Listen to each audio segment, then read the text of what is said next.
Varicose veins కి సరైన చికిత్స కోసం సంప్రదించండి ఎవిస్ హాస్పిటల్. నమస్తే రమగారు. నమస్తే జయ. రమగారు, మనకి మార్గశిర మాసంలోకి వెళ్ళబోతున్నాము. ఇందులోనే ధనుర్మాసం కూడా ఉంది. ఈ మాసం యొక్క విశిష్టత? కార్తీకం వెళ్ళంగానే మార్గశిర శుద్ధ పాడ్యమితోటి మార్గశీర్షం మొదలవుతుంది. పురుషోత్తమ మాసంగా చెప్పబడుతుంది ఇది మార్గశిరం. భగవంతుడైన శ్రీకృష్ణుడు భగవద్గీతలో చెప్పాడు, మాసానం మార్గశీర్షోహం అని.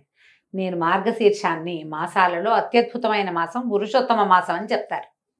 ఇది పురుషోత్తమ మాసంగా ఎందుకు చెప్పబడింది అని చెప్పుకోవాలి. మొదట దీంట్లో ఈ మొదటి రోజునే పోలిపాడ్యమితో పూజ చేసుకుంటాం మనం. అవును, పోలిపాడ్యం అంటే ఆ రోజున పోలాలు అమావాస్య, మన పోలమ్మ అనే అమ్మాయి స్వర్గారోహణ చెందటం, విష్ణు సాయుధ్యాన్ని పొందిన కథని చెప్తాం. తర్వాత ఒక వారం రోజులు, 6 రోజులు, 10 రోజులు కూడా గడిచాక 15-16 తారీఖుల్లో మనకి ధను సంక్రమణం చెందుతుంది. సాధారణంగా మనకు లెక్కలు, మన నెలలు ఎలా మారుతాయి? చంద్రకళలతోటి నెలలు మారుతాయి మనకి. చాంద్రమానం ప్రకారం సౌరమానం కూడా మనం చేస్తాం ఒకటి, కానీ ఆ సౌరమానం లెక్క ప్రతిరోజు ప్రతి నెల మనకు ఉండదు. చంద్రుడితోటే మన నడక ప్రతి నెల చంద్రుడితోటే మారుతుంది. చంద్రుడు ఏ నక్షత్రంతో కూడి ఉంటాడో ఆ నక్షత్రపు పేరునే ఈ నెలలకి ఇవ్వడం మనకు అలవాటు. చిత్తా నక్షత్రంతో కలిసినప్పుడు చైత్రము, చైత్రం తర్వాత విశాఖ నక్షత్రంతో కలిసినప్పుడు వైశాఖము, జ్యేష్ఠతో కలిసినప్పుడు జ్యేష్ఠ మాసము. ఇట్లా లైన్. ఈ పూర్వాషాఢ ఉత్తరాషాఢ ఉన్నాయి కదా, పూర్వాషాఢతో కలిసినప్పుడు ఆషాఢ మాసం, తర్వాత శ్రవణంతో కలిసినప్పుడు శ్రావణము. ఇట్లా అయితే ఇలా వెళ్ళినప్పుడు ఈ లెక్కల్లో మనం మాసాలని అనుసరిస్తూ శ్రావణము, భాద్రపదము, ఆశ్వీజ, కార్తీక మాసాలు జరుపుకున్నాం. కార్తీకంలో ఆ విశేషమైన విష్ణు సేవ, శివ కైంకర్యాలు జరుపుకున్నాం. శివ ప్రీత్యర్థమే ఎన్నో దీపాలు పెట్టాం. ఇక్కడి నుంచి తీవ్రమైన చలి మొదలయ్యే కాలంలోకి వస్తున్నాం మనం. ఇది నా మార్గశిరంతో మొదలవుతుంది. అయితే ఈ మార్గశిరంలో ఒక 15 రోజులు గడిచాక ఇంచుమించు పౌర్ణమికి అటు ఇటుగా సూర్య సంక్రమణం చెందుతాడు. సూర్యుడు ఇప్పుడు చంద్రుడు ఏం చేస్తాడు, ఆయన కళలు పెరిగినప్పుడు తిథులు పెరిగి, కళలు తగ్గినప్పుడు మళ్ళీ తిథులు తగ్గి అదే పేర్లతోటి వస్తాయి. ఎట్లా పాడ్యమి, విద్యా, తదియా, చవితి, పంచమి, షష్ఠి, సప్తమి, అష్టమి, నవమి, దశమి, ఏకాదశి, ద్వాదశి, త్రయోదశి, చతుర్దశి, పౌర్ణమి. మళ్ళీ అక్కడి నుంచి పాడ్యమి, కృష్ణపాడ్యమి అనమాట. శుక్లమాస పక్షము, కృష్ణపక్షం. అయితే ఈ నడకలోనే సూర్యచంద్రులు, భూమి ముగ్గురు నడుస్తారు కదా. ఈ నడకల్లో సూర్యుడి నడక ఇంకొకటి ఉన్నది. సూర్యుడు ఎట్లా నడుస్తాడు? ఈయన చంద్రుడేమో తిథులు మారుతూ ఉంటాడు, ఈయనేమో రాసుల్లోకి మారుతాడు. మనకి 12 రాసులు, 12 రాసుల్లోకి ఒక్కొక్క రాశి నుంచి ఒక్కొక్క దాంట్లోకి మారుతూ ఉంటాడు. ఈ సూర్యుడు మారే క్రమాన్ని సంక్రమణం అంటారు. సంక్రాంతి, రవి సంక్రాంతి అని చెప్తారు. ఇది నెల మధ్యలో వస్తుంది. పౌర్ణమికి అటు ఇటుగా డేట్ల ప్రకారం అయితే ఖచ్చితంగా 15-16 తారీఖుల్లో ఉంటుంది. 14, 15, 16 అంతే. ఈ 3 డేట్లలోనే పైకి కిందకి అవుతుంది, కానీ ఇంచుమించుగా 15వ తేదీలాగానే మనకు కనిపిస్తుంది. ఈ సంక్రమణం చెందేటప్పుడు కూడా మనకి ఈ సంక్రమణాలను బట్టే మనకి ధాన్యాలు విత్తటము, విత్తనాలు పెట్టుకోవటము, ఆకుమడ్లు పేర్చుకోవటము, తర్వాత వాటిని కొట్టటము, ఇవన్నీ కూడా రవి సంక్రాంతులతోటి ఆ నియామకంలో నడుస్తూ ఉంటాయి. ఓకే. ఈ సంక్రమణం, ప్రతి సంక్రమణము చాలా విశేషమైంది. తులా సంక్రమణంలో ఉన్నప్పుడు కార్తీకం నడుస్తుంది, ఇది నడుస్తూ ఉంటుంది. ఇంకో సంక్రమణం కూడా అయ్యాక ఇప్పుడు ధను సంక్రమణం అంటారు దీన్ని. ధనురాశిలోకి మారతాడు సూర్యుడు. దాని తర్వాత ఏమిటి? దాని తర్వాత వచ్చే సంక్రమణము మకర సంక్రమణం. మనం సంక్రాంతి పండగ చేసుకుంటాం. ప్రతి సంక్రాంతి, ప్రతి రవి సంక్రాంతి కూడా పర్వదినమే. ఈ పర్వదినాల్లో ఏం చేస్తారు? అందరూ చెయ్యరు వాటిని, కానీ సంక్రాంతుల్లో పెద్దలకి మనం నీరు వదలటం అనేది, తర్పణాలు విడవటం అనేది ఒక పురాతనమైన పద్ధతి. ఇప్పుడు మనం ఏం చేస్తాము, ఏవో తద్దినాలని వాళ్ళ తిథి వచ్చిన రోజున, తర్వాత ఏమో సంక్రాంతి నాడు పెద్దలకు పెట్టుకుంటామని సంక్రాంతి నాడు పెడతారు, మహాలయ పక్షంలో పెడతారు, మహాలయ అమావాస్యకి తద్దినం పెడతారు కదా, తర్పణాలు విడుస్తారు, ఇంతే చేస్తారు. సంక్రమణాల్లో తర్పణం విడవటం అనేది ఒక విశేషమైన క్రియగా, పురాతనమైన పద్ధతిగా చెప్తారు. ఈ మొత్తం 12 సంక్రాంతుల్లో అత్యంత విశిష్టమైనది మకర సంక్రాంతి. ఎందుకంటే మనకు అప్పటికి సూర్యుడు నడక మార్చుకునే లక్షణం కూడా వస్తుంది అప్పటికి. ఓకే. దానికి ఒక సంక్రమణానికి ముందు జరిగేదే ఈ ధను సంక్రమణం, మార్గశిరంలో వస్తుంది ఇది. అంటే ఇప్పుడు చూడు, మకర సంక్రాంతి జరిగిన రోజున ఏం చెప్తాం మనం, ఉత్తరాయణ పుణ్యకాలం వస్తుంది. అవును, దేవతలు లేస్తారు, మెలకు వస్తుంది వాళ్ళకి. దేవతల మెలకుకి ఒక నెల రోజుల ముందంటే మన మెలకుకి ముందు ఏముంటుంది, తెల్లవారుజాము ఉంటుంది. అంతేగా, అంతేగా, మనకి ఉషోదయానికి ముందుండేది తెల్లవారుజామే. అంతే. ఇప్పుడు కూడా ఈ మకర సంక్రమణం దేవతల తెల్లవారైతే తెల్లవారు యొక్క జామేది, దాని ముందు భాగం ఈ ధను సంక్రమణం. అందుకని ధను సంక్రమణాన్ని కూడా చాలా విశేషంగా జరుపుకునే పద్ధతి తెలుగునాట బాగా కనపడుతుంది. సౌత్ ఇండియాలో అంతా కూడా చేస్తారు, కనపడుతుంది బాగా.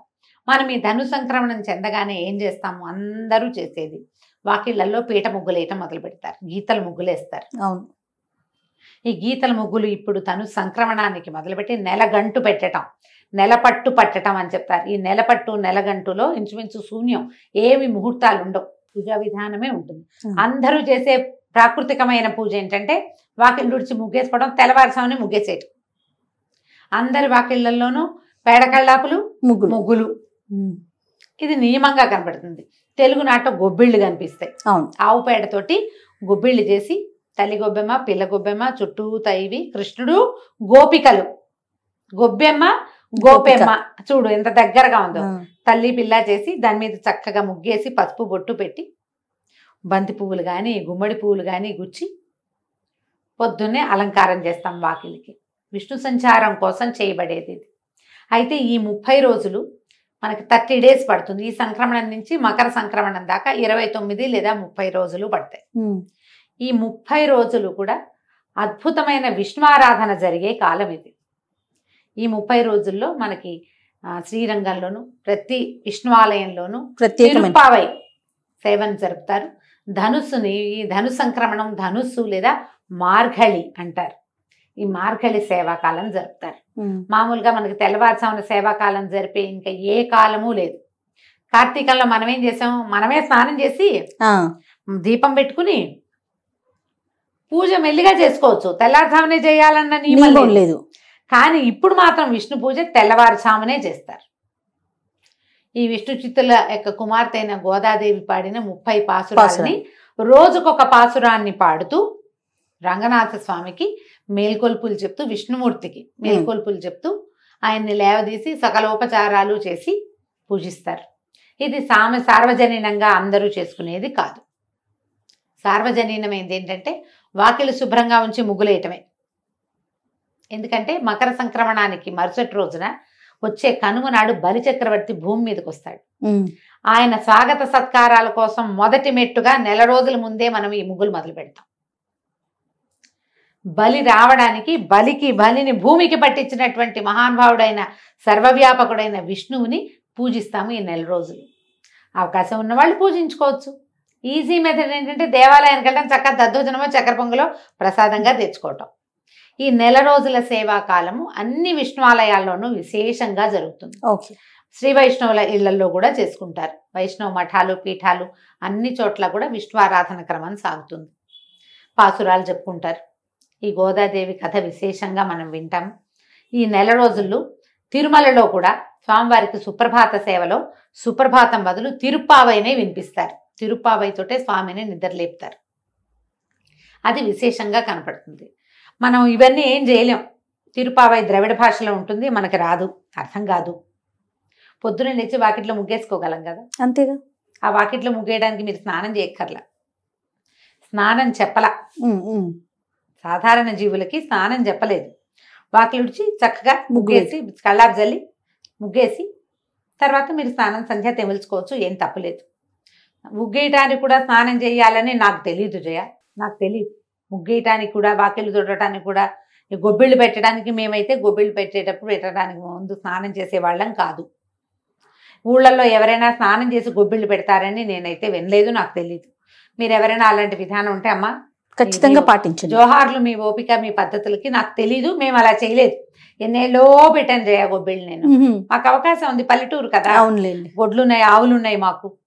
చక్క పాలేళ్ళు ఆవు పెడ తీసి పెట్టేవాళ్ళు, పొద్దున్నే లేచేసేవాళ్ళు. ఎందుకు ఈ కాలం ఇంత ప్రత్యేకం అంటే ఇవి మనకైతే పంటల కాలం.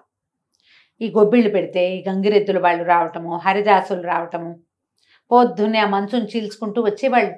విపరీతమైన పొగ మంచు, తెల్లవారు డిసెంబర్ అనేసరికల్లా ఇంకేముంది, పొగ మంచే కదా. అవును. ఆ మంచులో ఆ చల్లదనానికి ఈ పని చేయటం మంచిది ఆరోగ్యానికి. బహుశా స్త్రీ ఆరోగ్యానికి మంచిదని ఇవి పెట్టారేమో అనుకుంటా నేనైతే. దాన ప్రక్రియ విశేషంగా చేస్తారు. ఈ ఒడ్లు బియ్యము ఇల్లు చేరుతాయి.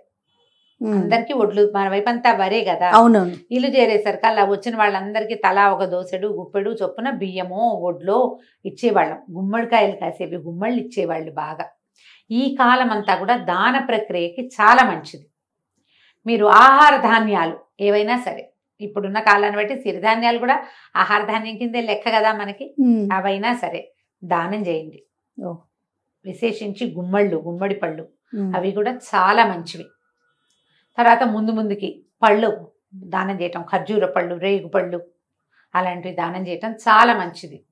ఇవన్నీ ఆరోగ్యానికి మంచిది, ఇహపరాలకి ఉపయోగపడేవేనమ్మా మన పండుగలన్నీ. అయితే ఈ పర్వదినాలుగా చెప్పబడేటువంటి ఈ ధను సంక్రమణ దినాలన్నీ కూడా కుదిరితే ఏదైనా ఒక విష్ణువాలయాన్ని దర్శనం చేయండి.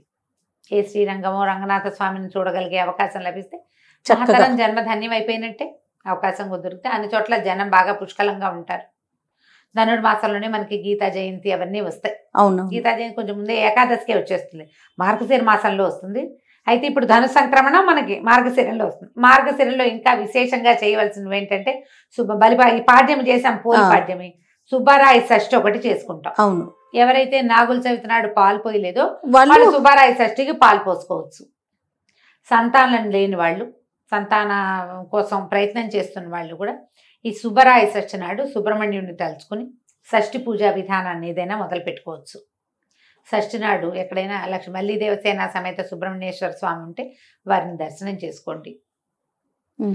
సుబ్రహ్మణ్య అష్టకం చదువుకోండి. సుబ్రహ్మణ్య భుజంగ ప్రయాతం అని ఒక స్తోత్రం దొరుకుతుంది, అలాంటివి ఏమైనా చేసుకోవచ్చు. ఓకే. షష్ఠి తర్వాత ఇంకా ముందుకెళ్తే గీతా జయంతి వస్తుంది, తర్వాత ధనుర్మాసం వస్తుంది. ఇలా మనం మార్గశిర మాసాన్ని ముందుకు తీసుకెళ్తాము.